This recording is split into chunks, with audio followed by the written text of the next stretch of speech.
What is going on YouTube, Facebook, Twitch? How's everybody doing today? This is another episode 11 officially of 717 Sports Chat Live. How's everybody doing this evening? Hope everybody's doing well. It's a beautiful day out here in the 717. Not too hot, not too cool out, just a perfect type of weather. Not too humid neither. How's everybody's day going today? Mine's not going too bad. Just took the dog out for a walk not too long ago. Let him do his business. Let him get some fresh air. You know what I mean? Gave him a snack, for being such a good boy. Dogs love that shit. Hit that like button and subscribe to the channel. Once again, this is another episode of 717 Sports Chat Live. I'm your host, Marcus J.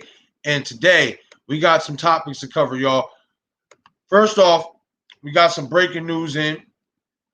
According to Adam Schefter of ESPN, Aaron Rodgers and the Green Bay Packers have officially been in talks over the weekend about him returning for at least one more year.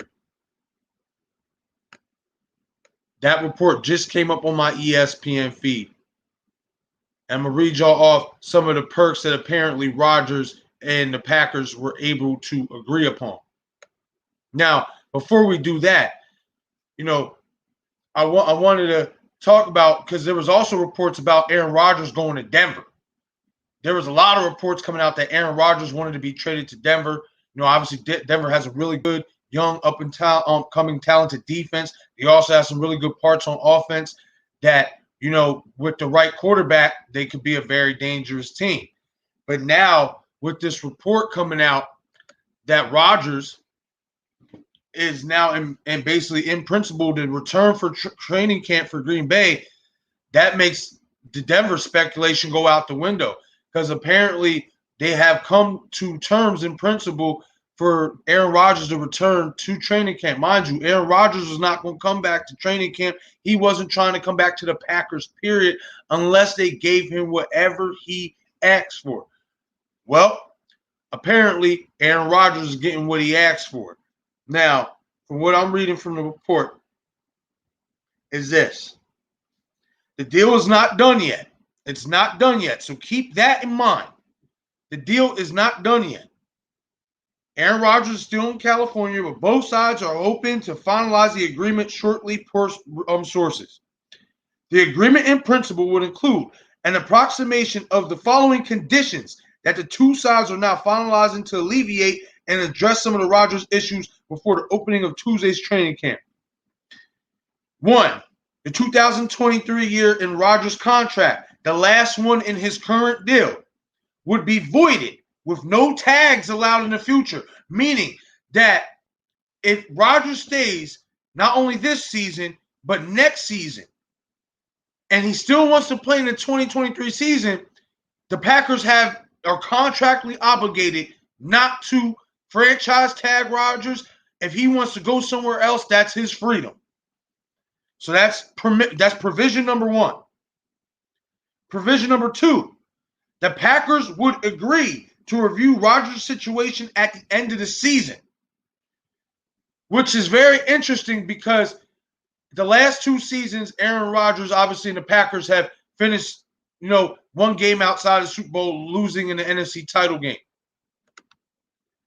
So, and he's always, in these last 2 seasons, he's felt, especially in the draft, the Packers haven't surrounded him with extra, especially wide receiver help, to alleviate some of the pressure off of Devontae Adams. He's been wanting more offensive weapons, especially a wide receiver. He wanted a tight end, but they found a tight end in Robert Tonyan. So he's been always wanting that true number 2 wide receiver to pair alongside Devontae. So that's why the reviewing of the contract at the end of the season is very, very pivotal, because obviously the Packers once again didn't address that need. They kind of did in the later rounds, but we'll see how that pans out. But if Rodgers isn't happy at the end of the year, that allows them to review the situation, review what he wants to do, and possibly if he's still not happy, obviously if they don't win a Super Bowl, he's not going to be happy.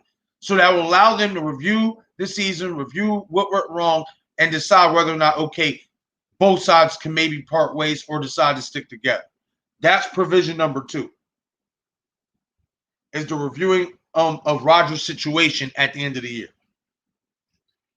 Number 3, provision number 3, Aaron Rodgers' contract will be adjusted with no loss of income to give the Packers more cap room. That's very, very, very interesting. For the simple fact is now Aaron Rodgers' contract can be adjusted, but he won't lose out on any money if the Packers want to go out and get more talent on offense or even defense to surround this team with. So that's very pivotal how they can do that, especially with contracts. How now Aaron Rodgers, now he's not taking a loss. Aaron Rodgers ain't taking a loss with this provision. Once again, the third provision is Aaron Rodgers' contract would be adjusted with no loss of income to give the Green Bay Packers more cap room now. Let me rephrase that now. I didn't rephrase that right the first time, but now. That's very, very interesting because now that kind of tells me maybe Green Bay is willing to go out and make a move. If they can get Rodgers back without having his contract being tinkered with and his money not being messed with, and then maybe go make a trade for another wide receiver, which I think that's what Aaron Rodgers would want, that's very, very big. That's very big. You lose no money, and you get more talent around you. You can't complain about that, bro. You can't complain about that at all. Next provision, the fourth provision.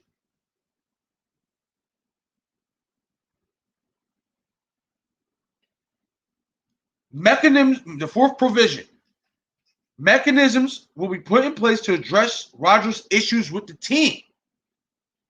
Another key issue. So then that tells me that now they're going to give Rodgers more leeway to sit down at the front office table to discuss what his issues are with this football team and what they need to do to get better and get over that hump of the NFC title losses and get back to the Super Bowl. I feel like that should have already been in place. This is why they're at where they're at right now with Aaron Rodgers, because the Green Bay Packers did not notify their quarterback of any of their plans. And usually, being that the quarterback is the top guy on the entire team, that's the guy you look at, you know what I mean, to lead the team, and that's the guy who takes the fall when the team is not performing right. That should have been day one. That should have been day one. But now we're here. So Aaron Rodgers gets what he wants with that.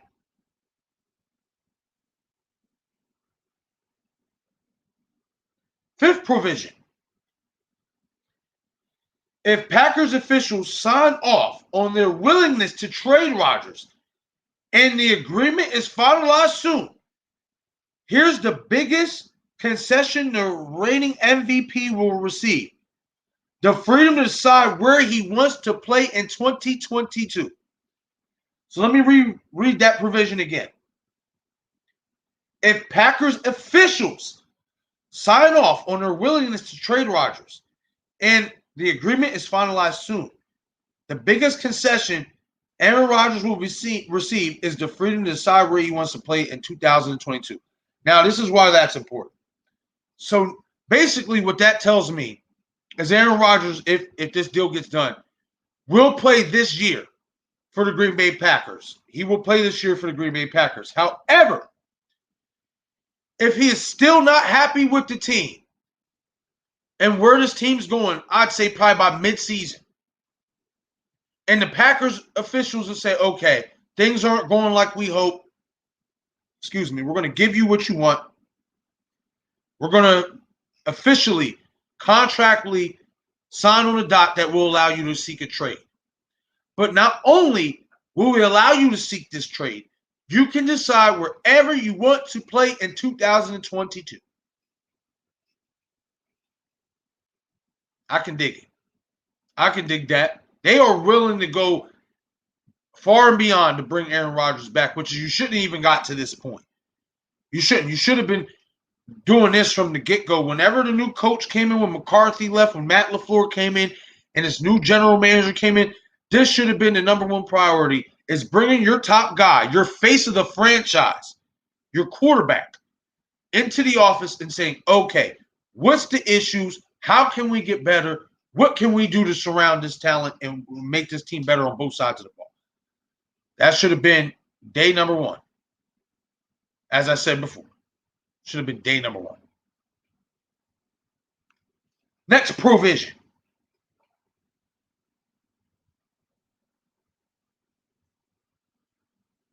The Packers agreement. The Packers agreement to review the situation after the season implies that the team will trade Rodgers if he still feels this way about the Packers' culture and decision-making. Read that again. The Packers' agreement to review, in quotation marks, might I add, the situation after the season implies that the team will trade Rodgers if he feels the way he has about the Packers' culture and decision-making. So that tells me the Packers are willing, if Rodgers is unhappy with the team's direction and the front office's decision-making,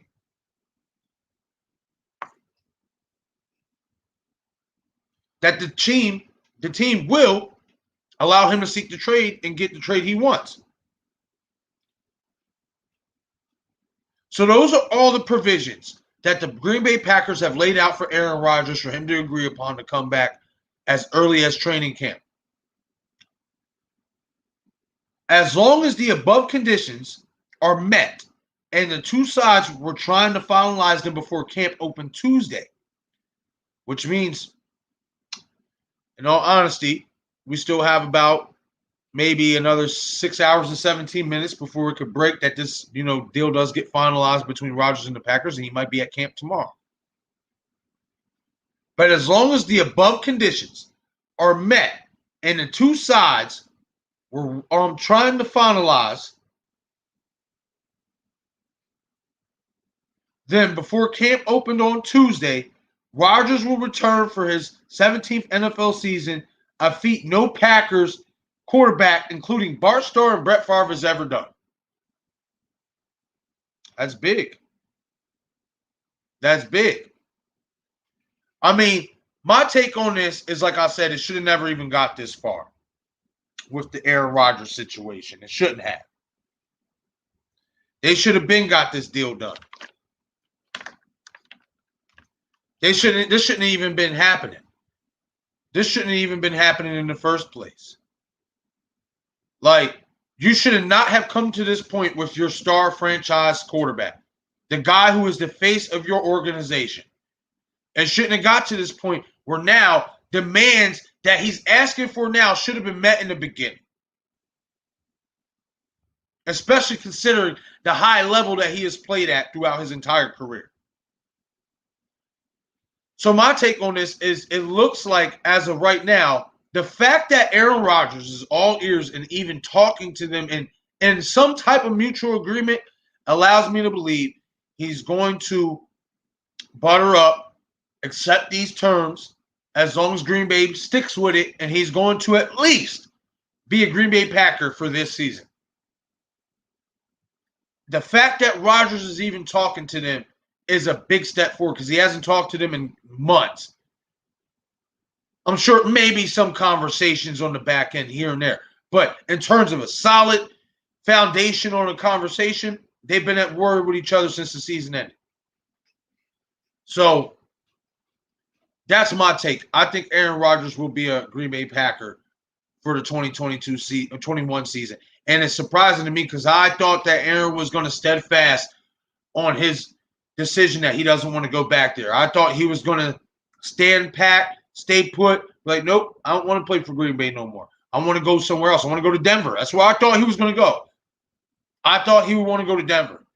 Apparently, he still has a soft spot for the Packers to where he's willing to now mend defenses and, as long as they agree to these terms, come back and play football for the 2021 season. Hit the comment section. Let me know what you guys think about this. If there's any Packers fans out there watching this, what do you think about these terms? Do you think Aaron is being too devious, or do you think that he deserves everything that he has coming to him? Me personally, I believe he deserves this. This man is an all-time great quarterback. He's coming off an MVP season. He deserves all the riches that he can get in terms of financial and on the field, when in terms of talent being put around him. The Packers have done a terrible job giving him a number quality 2 wide receiver to pair alongside Davante Adams. They've done a terrible job at doing that. A terrible job. Allen Lazard isn't that great. Valdez-Scantling, he's a good number 3 option at best. They have to do a better job at surrounding him with talent, which makes this whole contract situation with him losing no money, but they still get to create cap room. That leads me to believe they're going to make a deal. They're going to make a move. And in all honesty, I wouldn't be surprised if they try to go after Odell Beckham. And it wouldn't surprise me if the Browns would be willing to trade Odell. We've seen how well the Browns played without Odell last year. They showed they do not need Odell Beckham Jr. to win games. That would not surprise me if the Green Bay Packers traded some of that space and said, you know what? We're going to give up another pick or 2 and give up some of this money. Odell, won't you come play with Aaron Rodgers, Davante Adams in Green Bay? That would not surprise me at all. The fact that they are willing to not let him lose money in his current contract and still create cap space off of that, that makes me believe they're going to go make a trade for somebody. Somebody good. Somebody either superstar quality like Odell Beckham or somebody who's at least a solid, legit number 2 guy. Maybe even an Allen Robinson if the Bears would be willing to trade him. So many options with that contract, with his contract not being fucked with. Hit the comment section. Let me know what you guys think. Do you guys think that Aaron Rodgers will officially accept these terms laid out by the Packers to return before training camp or right after training camp? Because training camp starts tomorrow. Do you think Aaron Rodgers will return for training camp and accept these terms? Or do you think he'll take a look at these terms and say, you know what? It's not enough for me. I'm going to stay in California, baby. And I'll just hold out. Hit the comment section. Let me know what you guys think about this breaking news that Aaron Rodgers and the Green Bay Packers have agreed in principle term for Rodgers to return with a whole bunch of terms and conditions the Packers will give him and grant him if he returns. Hit the comment section. Let me know what you guys think about Aaron Rodgers. Will he come back to the Packers and agree to these conditions? Or will he look at these conditions and say, nah, I'm staying home in California? Don't forget to smash that like button and subscribe as well. And share these videos as well. The support is greatly appreciated. Moving on to the next topic.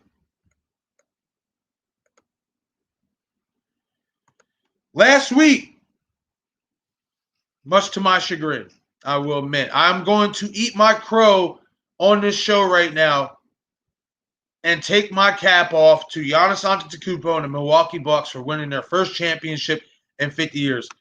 Why I say eat my crow and much to my chagrin is because I'm a Philadelphia 76ers fan. You don't want to see any other team other than your team win the title, especially an Eastern Conference rival. Be that as it may, we didn't play well enough and we got booted from the playoffs. And the Bucks, they played well enough and they won a championship out of it. So I got to give my hats off to Giannis, capping off a historic finals performance, winning the NBA Finals MVP. Chris Middleton, super clutch, especially in the last 4 games. They were down 2-0 in this series and then swept the last 4 games of the series. I mean, Chris Middleton was so clutch in those games, like so clutch. Like that's what you want out of your clutch all-star player. And it's also worth to note, him and Giannis has been together for 8 years. They've been trying to get a championship and develop together for 8 years, and they finally reached that pinnacle together. And with that being said, I'm going to show a slideshow, commemorative of the Bucks winning the championship on the show to give them their just due, give them their props. I'm going to show y'all a quick little slideshow that I created. You know what I mean? Hope y'all enjoy.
Hope y'all enjoyed that quick little slideshow I put together for the Bucks winning the championship. It was a truly historic thing to watch. It really was.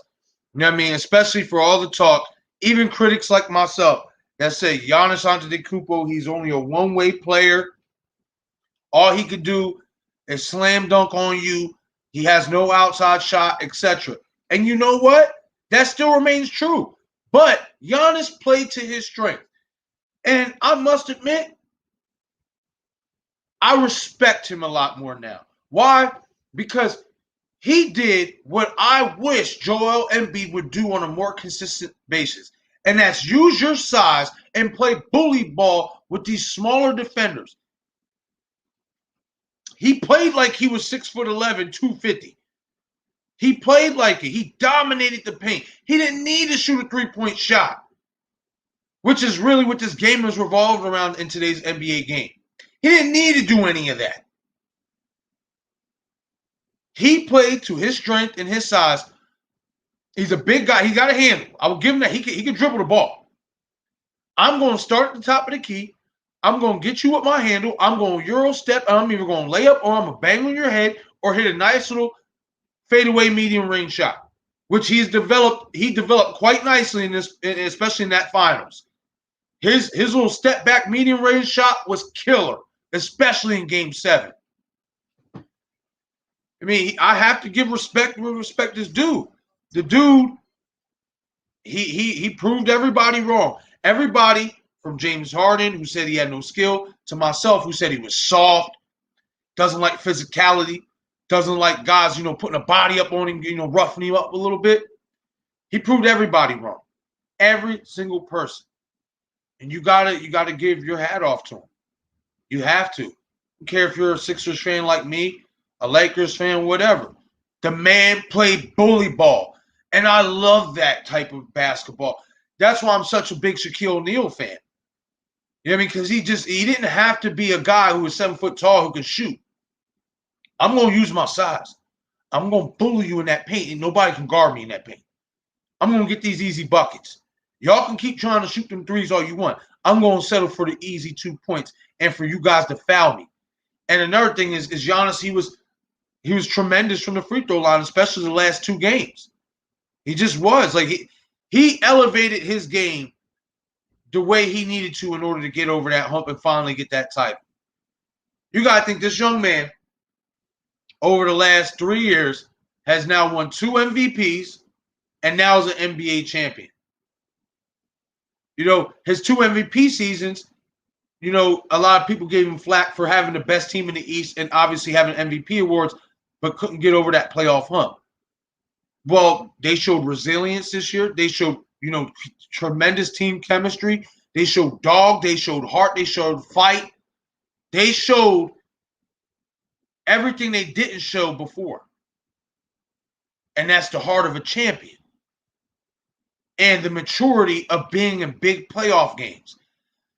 Those playoff failures that Giannis and Chris Middleton and the Bucks had before was only the fuel to this fire of getting over that hump and winning the championship. I mean, so my hat got to go off to him, man. I can't lie. You know what I mean? He played the game the way you're supposed to play it as a big man. As a guy who's 6'11", 7 feet tall. You are supposed to play bully ball in the paint, especially in an era, in a game today where it is defined by outside shooting. And you even have centers, bigs, that's 7 foot tall, playing more outside on the perimeter. I got to give it to him, man. He played bully ball, and he did his thing. You know, they could not stop him. They had no answers for Giannis Antetokounmpo in the paint. And then even when the Suns did try to get a little bit momentum or took a small little lead, Chris Middleton was ice cold, man. Ice cold. Like, and I'm talking about in his veins, not like bricking shots. This guy, his veins was ice cold. He was sitting there hitting followaways, threes, everything. Every clutch shot you could ask Chris Middleton to make, he made it in the series. I got to give it to him. And it's also worth to note that Giannis in Game 7 put up 50 points, I believe 13, 14 rebounds. He shot like 60, 70% from the field and was like 17 and 19 from the free throw line. But my point is the 50 points. It's so ironic. He puts up 50 points to give the Bucks their first title in 50 years. It's a nice little niche right there. Nice little happy coincidence. 50 points to cap off and get your team's first title in 50 years. And, you know, a lot of people were giving him flack for being cocky in a post-game interview and some of the comments he made about super teams and stuff. You know what? He has a point. You know, he did it the old-fashioned hard way. He stayed with the team that drafted him. They built the team around him, even through failures. Even through failures, they continued to build the team around him until they got the right team that could contend for a championship, and they won it. He didn't have to be like KD and say, you know what? I'm going to go to our already championship level Golden State Warriors team and easily go win 2 championships. He didn't have to do, you know, obviously what some say LeBron did, which in all honesty, I don't really blame LeBron for the simple fact is, who the hell was he going? Who was competing against Boston at that time in the East? With their 300 monster. Boston started the super teams. People forget about that. They always want to blame LeBron and KD for the whole super teams, but really it was KG and Ray Allen that started that by joining Park Pierce and Boston to go win a championship. But he did it the old-fashioned way. And I have nothing but respect for that. He stayed with the team that drafted him. We are going to make this work. We're going to keep building into a championship caliber team. We're going to keep adding pieces until the pieces of this puzzle come together. And the pieces of the puzzle came together. Got to give credit where credit is due. You know, Philly's going to have to do better next year and try to knock these guys out of there. You know, but once again, Giannis caps off historic finals performance as finals MVP. Chris Middleton, clutch buckets, leads Bucks to the first title in 50 years. I want you, the viewer, hit the comment section and let me know what you guys think about Giannis and the Bucks' performance, but preferably Giannis. Where do you rank his performance in NBA Finals all time? Is it an all-time top 3, top 5, or top 10 performance? Or not even, or none of the above? Hit the comment section. Let me know what you guys think about Giannis's performance. Is it all-time great, top 3? Is it, like I said, is it all-time great, top 3? Is it top 5, or is it top 10, or none of the above? I personally think it's got to be in the top 5 at the least. At the least. At the least. He was that dominant. And you look at the numbers, prove that he was that dominant. He was that dominant. So for me, that was top 5 from top 5 finals performance I've ever seen. Don't forget to hit that like button and subscribe. This is 717 Sports Chat Live, episode 11. I'm your host, Marcus J. We just got done capping off, talking about Aaron Rodgers. Looks like he's leaning more towards going back to Green Bay. And then just capped off a little 2-minute some change slideshow showcasing Giannis and the Bucks' historic finals win. Bucks' first title in 50 years. I mean, so hit that like button and subscribe to the channel. The support is greatly appreciated. Starting next week, this is going to be my full-time job, basically. I will be starting next week, going live from 5:30 to 7:30, Monday through Thursdays, and Sundays is going to be from 10:30 a.m. to 12:30 p.m. That will change come football Sundays. Once football starts, the regular season, Sundays times will change. But as of starting next week, August 2nd, I will be going live from 5:30 to 7:30 from Monday through Thursday. So be sure to hit that like button, subscribe to the channel, show your support. Moving on to the next topic. We got some UFC. Over the weekend, TJ Dillashaw, former two-time UFC bantamweight champion, returned to action to face number 2. Some have him, in some MMA circles, have him ranked number 3. But in UFC rankings, number 2 ranked Corey Sandhagen.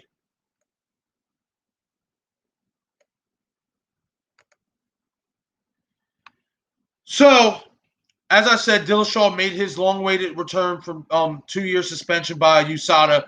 Dillashaw was popped for EPO use in his after his fight against Henry Cejudo for the flyweight strap. That was a fight. Dillashaw got knocked out in the first round by Henry Cejudo, and then after that fight, he tested positive for a banned substance known as EPO, which is a performance enhancer. So Dillashaw was making his return off a 2-year suspension. Corey Sandhagen was coming off, a 4-fight win streak. He was hitting his stride. Looked like if he wins this fight, he could potentially fight for the belt. Well, as you see in the caption, Dillashaw returns from 2-year EPO suspension, beats Corey Sandhagen by controversial split decision. Now, I watched this fight. I watched it while I was at work, and then I came home and watched it again just so I knew what I was talking about and knew my analysis. Corey Sandhagen won this fight, ladies and gentlemen. There's no doubt about it.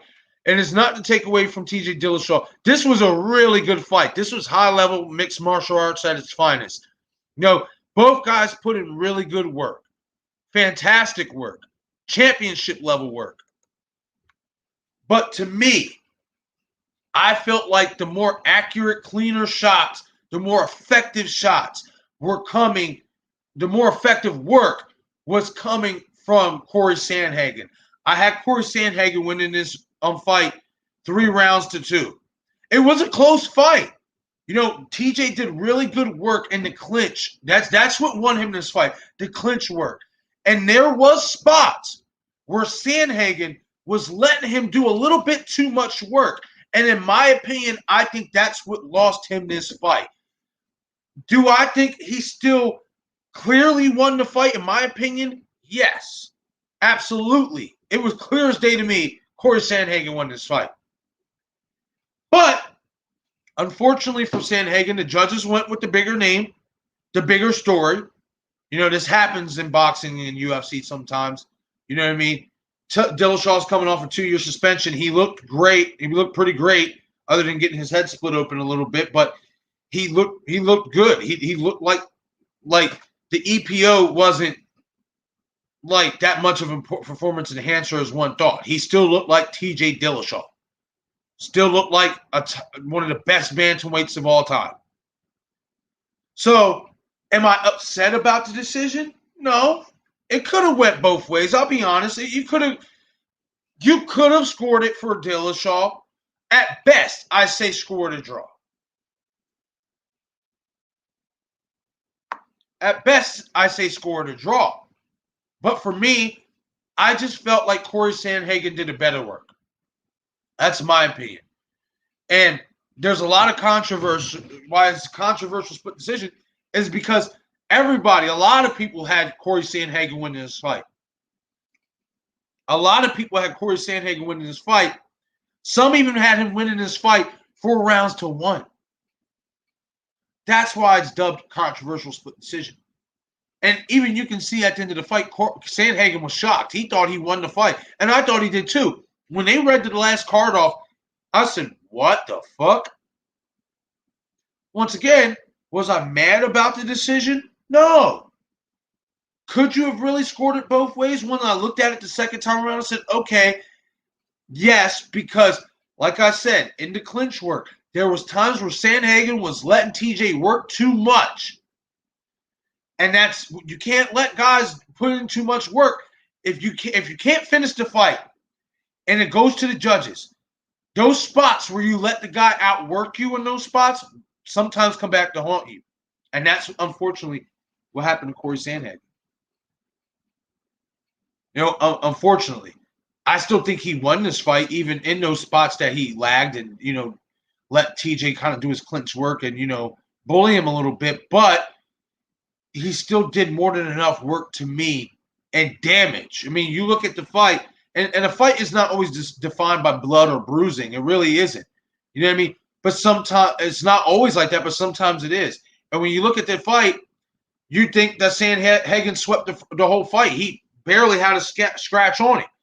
And TJ's got this big gash with blood streaming down, showcasing how many clean shots he took coming in. So for me, Sandhagen got robbed. It wasn't a bad robbery. No, it was a really good fight. It was a really good fight. I enjoyed it, but it was a robbery. Corey Sandhagen won that fight and should be getting a title shot.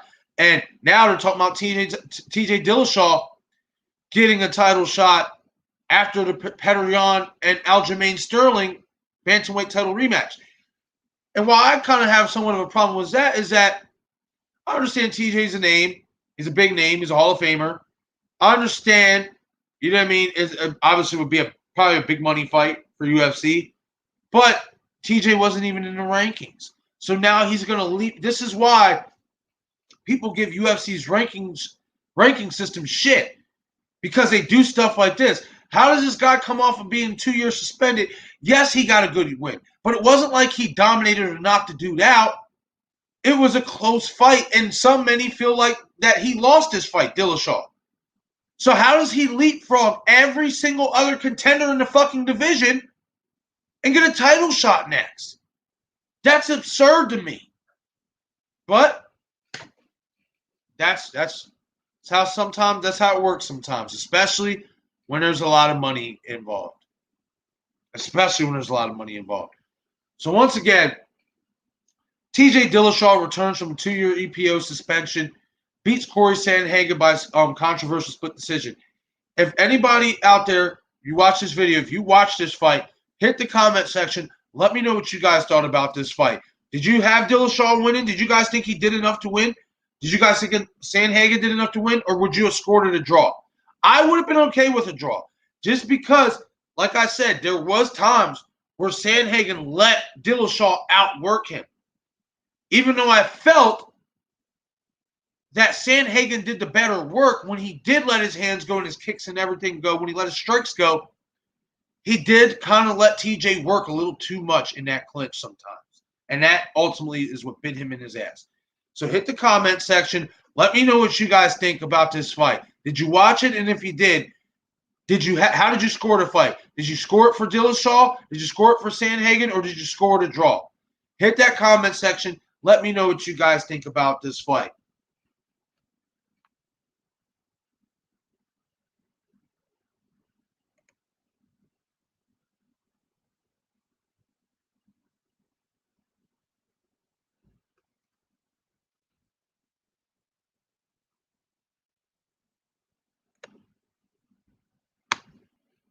Don't forget to smash that like button and subscribe as well. The support is greatly, greatly appreciated.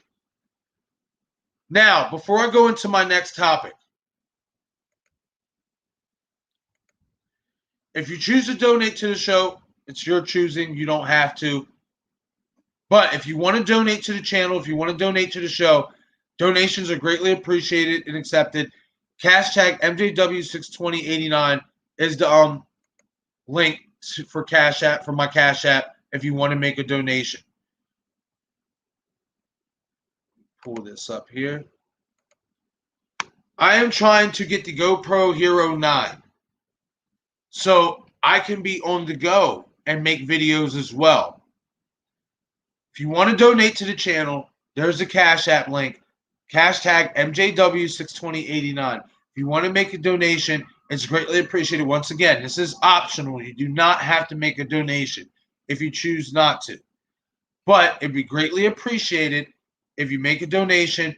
Help me get towards getting this GoPro Hero 9 so I can be on the go and make videos from outside as well. And that's what donations will be used for. Getting equipment, getting better featured stuff, better backgrounds, etc., etc. So if you want to donate to the channel, donate. Hashtag MJW62089.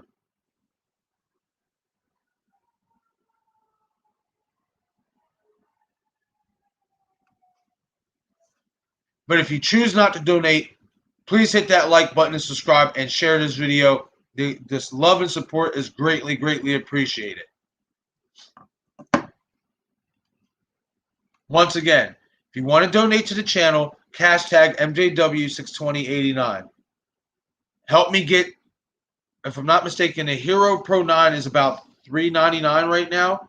If you want to help me get up to my destination, you know what I mean, to get this camera, donate to hashtag MJW62089. The support is greatly, greatly appreciated.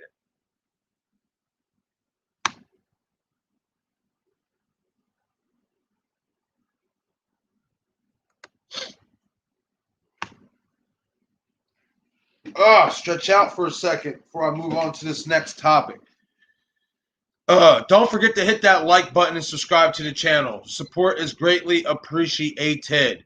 And once again, one last time before I take the ticker off, if you want to donate to the channel, hashtag MJW62089.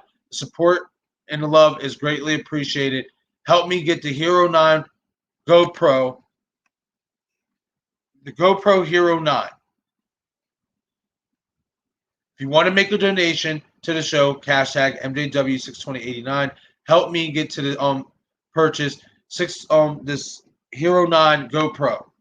It would be very, very appreciated. And that's what all donations will go towards, for a better experience, all towards the show. That's what these donations will go towards. Moving on to the next topic.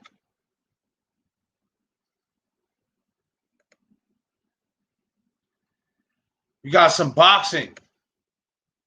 Anthony Joshua and Oleksander Usyk set for 9/25, September 25th, 2021, for Joshua's 3 heavyweight title belts that he holds in boxing right now. Oh, man. This fight, man, this is a true toss-up fight. This is a dangerous fight for Joshua.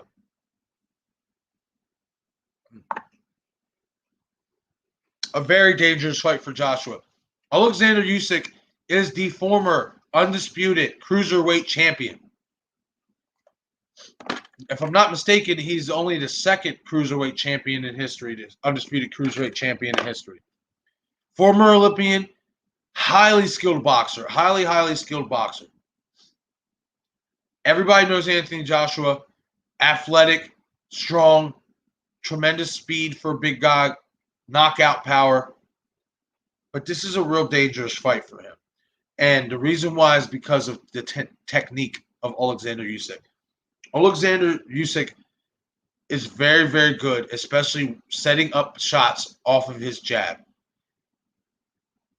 And also from different angles, using certain traps with his footwork, using certain traps with the jab. He's just very good. And what we've seen when Anthony Joshua got beat against Andy Ruiz is he doesn't like pressure. When you start to pressure him, he starts to fold a little bit. Oleksander Usyk knows how to put on the pressure, but from a smart, technical, cut off the ring, not take much damage type of way. This is a very interesting fight. I think Usyk is going to pull off the upset. I have Oleksander Usyk winning this fight by decision. I think he's just technically a better boxer than Anthony Joshua. Anthony Joshua is a big, strong kid. He has great athleticism, great hand speed for a guy his size. Once again, tremendous knockout power. But he doesn't handle pressure well. And had Andy Ruiz not came in out of shape, who's to say if Andy Ruiz doesn't beat him again? And this guy, Usyk, is going to pressure him. He is going to be trying to jab his head off all night. And not just jab his head off, set up big shots off that jab. He also, Usyk, has one-shot knockout power. Don't believe me, go check out his fight against Tony Bellew. And Tony Bellew also fought at heavyweight before himself.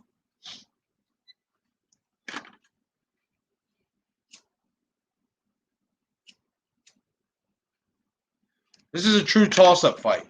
I honestly, I'm going with Oleksander Usyk. Barring any setbacks, barring the fight doesn't get postponed because of injuries, etc., I'm going Oleksander Usyk to upset Anthony Joshua in this fight. I might even place a bet on it. I just think from watching these two fight that Oleksander Usyk is technically just better boxer. He has a better jab. He has better combinations, better footwork. That's the thing about Joshua. He has no footwork. He can't truly box. He's not a really good boxer. He doesn't use his jab enough for a guy his size. I think this is a stylistic nightmare matchup for Anthony Joshua because of the technique and the pressure that Usyk will put on him.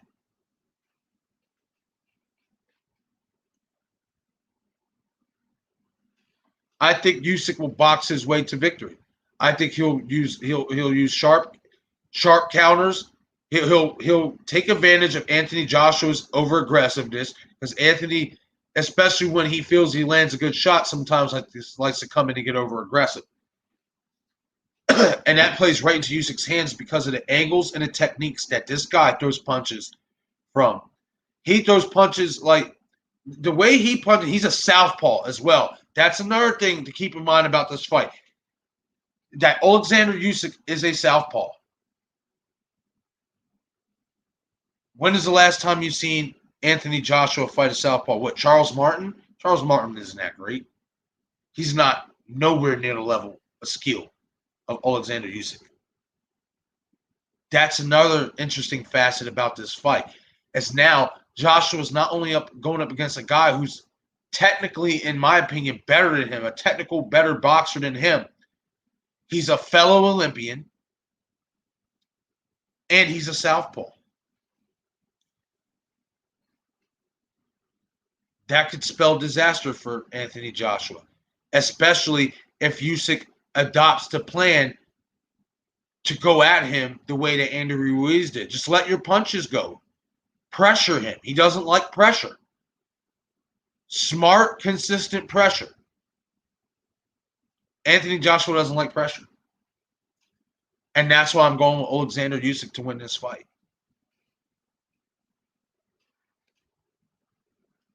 This fight's set for September 25th. So we still have a ways to go. Anything could happen. Either one of these guys could pull out because of injury. You know, hopefully none of that will happen because this is another big fight for boxing. Another big heavyweight fight for boxing that I'm looking forward to. It's also worth to note that this fight will be in Joshua's backyard in England, if I'm not mistaken. So this fight will probably air around, 3 or 4 o'clock? It'll start around 12, 1 o'clock. So it'll probably air around 3 or 4 o'clock in the afternoon. So if you want to catch this fight, you know, you're going to have Box Nation, Skybox, etc. Or a third-party streaming service to where you can watch the fight. Of course, it will be on pay-per-view. If I'm not mistaken, yeah, it will be on probably UK pay-per-view, etc. And probably be on pay-per-view here in the States. Probably shouldn't cost as much in the States as, you know, as normal pay-per-views, but it should still cost a pretty penny. But once again, Anthony Joshua versus Oleksander Usyk is set for $9.25 for Anthony Joshua's WBO, WBA, and IBO heavyweight belts. IBF heavyweight belts. Sorry for that mistake. He did carry the IBO belt before, but if I'm not mistaken, obviously he dropped that belt. That's like a lower scale boxing commission belt. So once again, Anthony Joshua versus Oleksander Usyk set for September 25th in England for Anthony Joshua's 3 heavyweight titles, the WBA, the WBO, and the IBF heavyweight titles. Hit the comment section. Let me know what you guys think about the announcement of this fight. If you're a fight fan, are you excited for this fight? If you're a fight fan, a boxing fan, whatever. Let me know if you're excited for this fight. If you know anything about, you know, these fighters, especially Oleksander Usyk, let me know if you think he has a shot. What chances do you give him from a scale of 1 to 10 to pull off this upset? I'm like I said, I'm going with Oleksander Usyk by decision. I think he will outbox Anthony Joshua. But I want to know your opinion. Hit the comment section. Let me know what you guys think. Do you think that Anthony Joshua will be another vintage performance where, you know, he uses his athleticism and strength and can knock Usyk out? Or do you think it will be a technical chess match the way I think it is, and Usyk will be able to use his boxing pedigree and outbox Anthony Joshua en route to being the 3-belt title holder and new heavyweight champion of the world? Hit the comment section. Let me know what you guys think about this fight.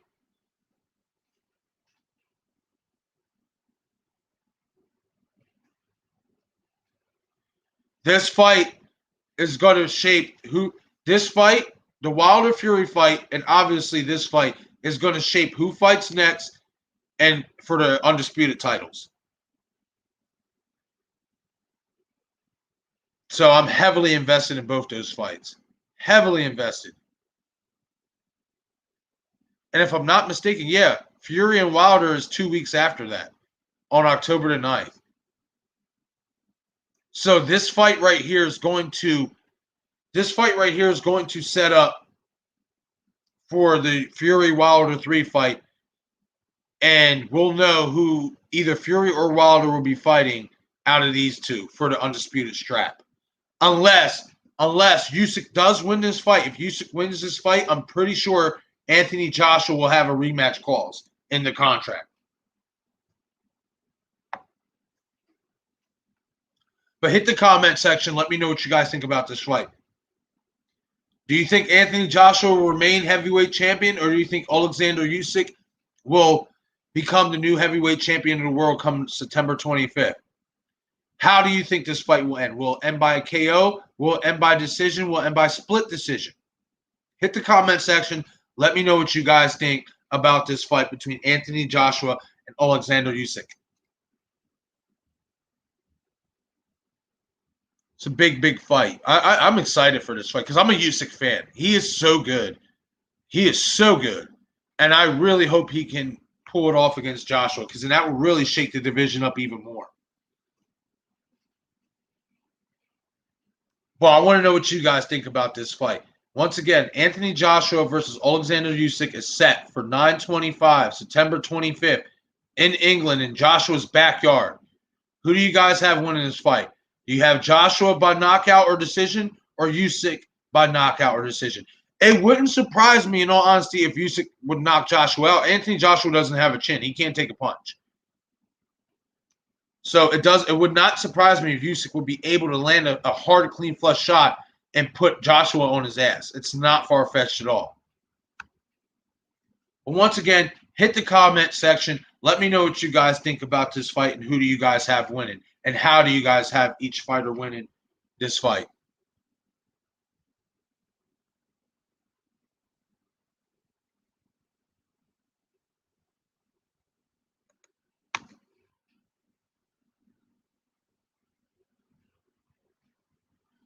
It's a battle of athleticism and power versus technical ability.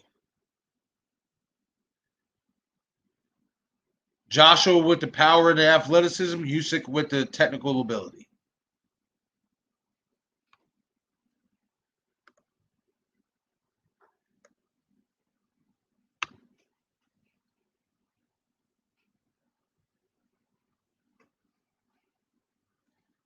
All right, before we move on to the next topic, once again, if you want to donate to the channel, the cash tag is on the bottom of the screen as you see.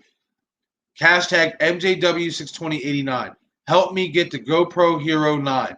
The support and the love would be greatly appreciated. I'm trying to get this camera to further improve my quality of the show, be able to go on the road, be able to, go outside, go, maybe do some shows like some walk up to people, ask some Q&As, type shows, whatever.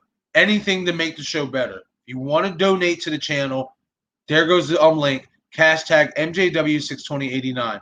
Try to help me get the GoPro Hero 9. Your support is greatly appreciated.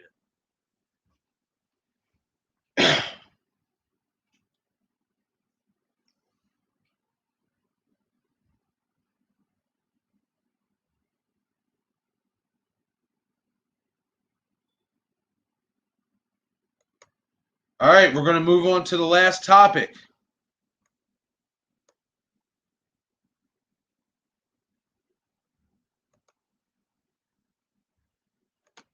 And then for our last topic for today, France upsets USA men's basketball team 83-76, ending the USA's 25-match win streak at the Olympic Games.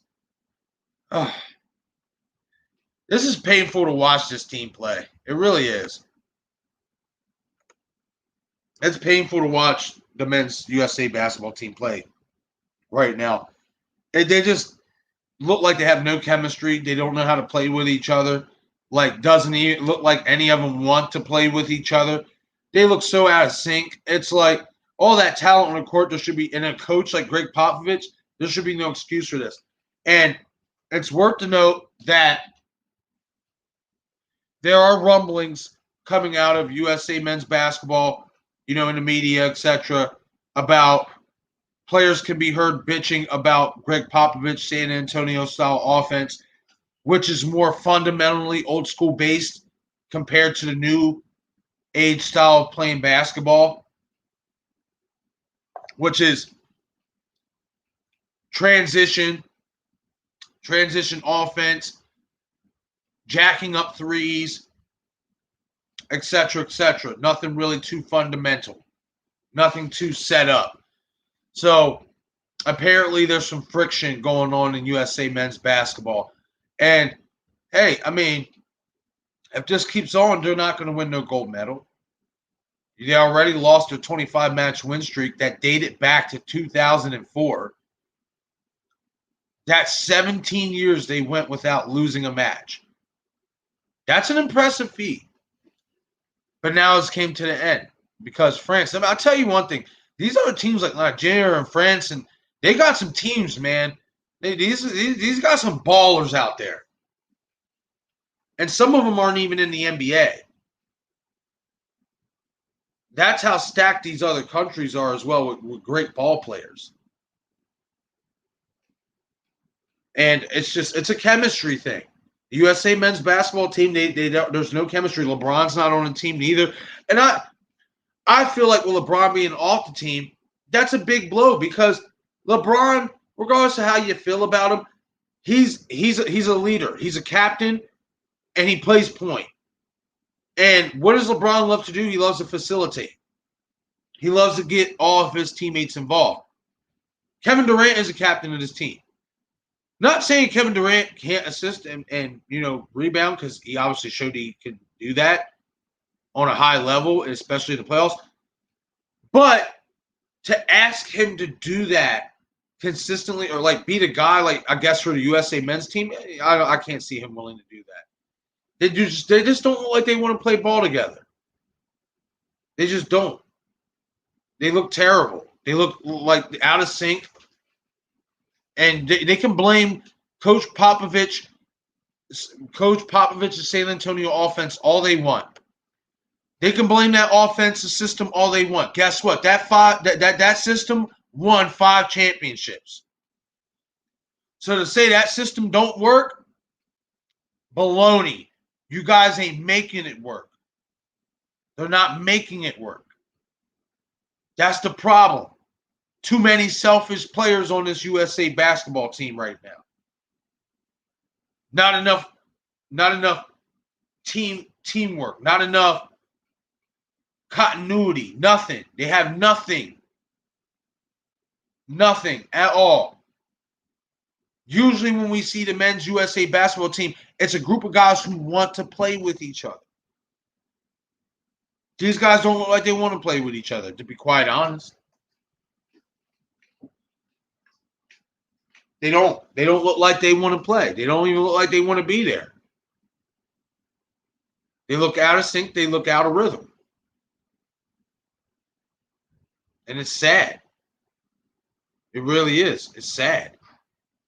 Because all these guys are way more talented than what they're playing, to the level they're playing at. And then they want to go blame Coach Popovich's offensive scheme. No, you guys got to make that offensive scheme work. You guys play at the highest level of professional basketball there is. There should be no reason why grown-ass men can't come together and say, you know what?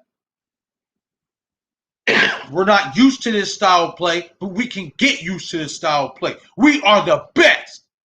We are the best country when it comes to basketball, etc., etc. We can adapt to anything.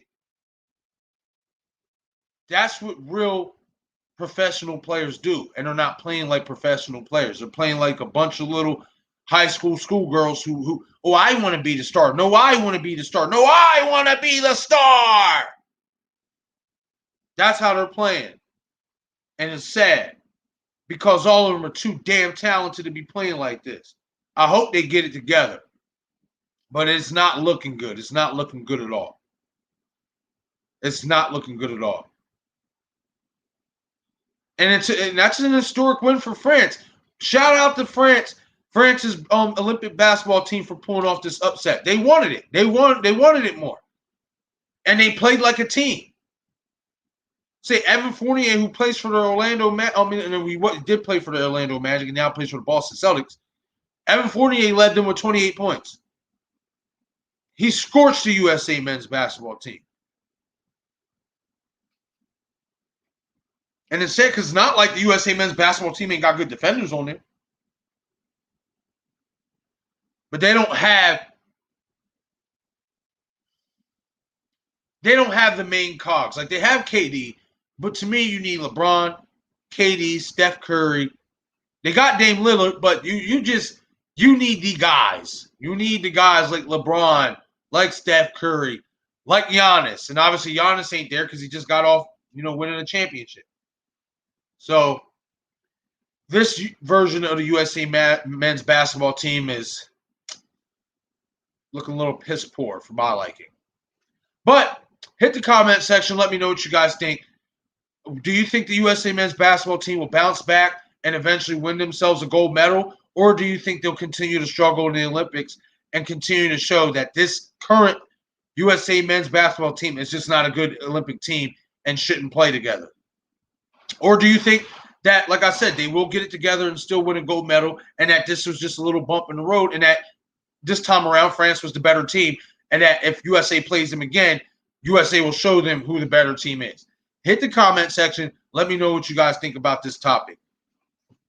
And let me know what you guys think about 17 years of dominance being ended at the hands of France. I would like to know what you guys think. That's historic. 17 years of dominance by USA men's basketball team came to an end yesterday. That's an historic feat. It really is.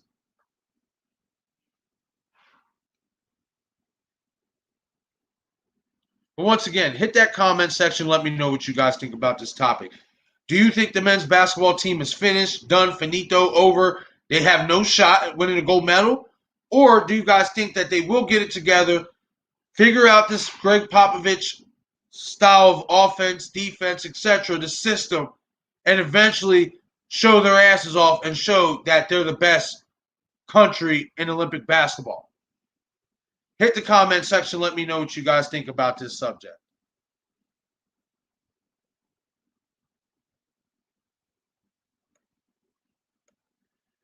Me personally, I from what I see, I don't see them winning a gold medal. I don't even know if they're going to win a bronze. That's how terrible they played. Like, that's how out of sync this team looks. This USA men's basketball team looks. They look like they just don't want to be there. But that's my opinion. Like I said, I want to know your opinion. Hit the comment section. Let me know what you guys think. Do you guys think that the USA men's basketball team will bounce back, or do you think they'll continue to struggle and they won't win a gold medal, or if any medals at all? Hit that comment section. Let me know what you guys think. As well as, don't forget to hit that like button and subscribe to the channel. The support and the love is greatly appreciated. And one more time before we go, I know I put it on the description, it will be on until 7:30, etc. Unfortunately, this is all I have for right now. I'm going to go out there and more fishing and see what other topics and news I can find that might be interesting to put on the show, etc. So we're going to get out of here in a second.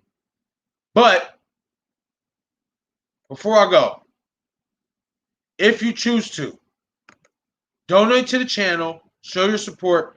I'm trying to buy the GoPro Hero 9. So if you want to make a donation to the channel and help me get the GoPro Hero 9 on the go camera, your support will be greatly, greatly appreciated. This is a high-quality camera that will make life a lot more easier for me and for you, the viewer, as well. And it will also open up a lot more options in terms of camera quality and visual quality for you, the viewer, for watching this show. So if you want to make a donation to the channel, hashtag MJW62089. The support is greatly appreciated. Help me get the GoPro Hero 9 camera. It would be greatly appreciated. I really want this camera so I can start getting outside and doing more content outside as well, but especially before summer ends. But once again, if you want to show your support, hit that like button and subscribe. The love and support is greatly appreciated. As well as, if you want to make a donation, there goes the donation cap on the bottom. Hashtag MJW62089. Help me get the GoPro Hero 9. Your support is greatly appreciated.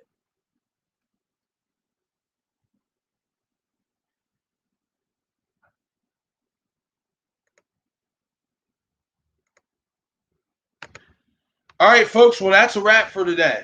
I'm going to get out of here. Probably going to go take the dog for a walk over to my cousin's house so he can go see his little girlfriend and, do his little smoochies or whatever the hell he wants to do. Get him up out of here. He's probably cussing me out inside his brain right now, saying, "You're always doing this shit. Taking too long on your stream. I want to get out. It's nice out." So I'm going to get out of here for the day. But once again, this is another episode of 717 Sports Chat Live. I'm your host, Marcus J. Hit that like button and subscribe. And if you want to donate, the donate button is on the bottom. And it's also on my YouTube channel. You can catch it in the far right corner of my picture for 717 SCL. Once again, this is Marcus J. This is 717 Sports Chat Live. And I'm out of here for today. Everybody enjoy the rest of the night and have a blessed evening.